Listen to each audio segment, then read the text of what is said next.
আপু, সবাই তো এখানে কেক আনে, আপনি এটা কি আনছেন আপু? সবাই কেক বেচে সেটা কমন হয়ে গেছে, তা আমি চিন্তা করলাম যে আমি একটু আনকমন করি। সবাই কেক খেতেছে, তা আমি একটু ন্যাচারাল ফ্রুট দিয়ে আর কি এটা বানানোর চেষ্টা করলাম, যে একটু পুটিং দেখি কেমন হয় এজন্য।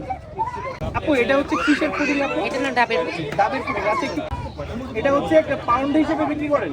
না, এটা পার পিস। পার পিস হচ্ছে কত? পার পিস 100 টাকা করে। 100 টাকা। জি। আর পুরোটা যদি কেউ নিতে চায়? পুরোটা নিতে চাই 800 টাকা করে। 800 টাকা। কয়টা স্লাইস হবে আপু? এখানে 8 পিস হবে। যে সবাই তো কেক বিক্রি করতেছে, যে দেখতেছি যে সবাই কেক খায়, কেক কত বা কয়দিনই বা ভালো লাগে।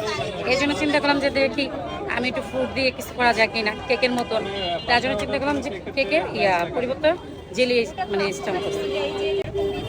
আচ্ছা, এটা তাহলে পার পিস কত দিচ্ছেন? পার পিস 100 টাকা। 100 টাকা। আচ্ছা, আর কি আছে আপনার কাছে?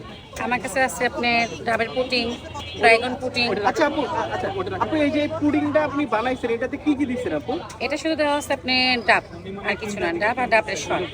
আচ্ছা, আচ্ছা,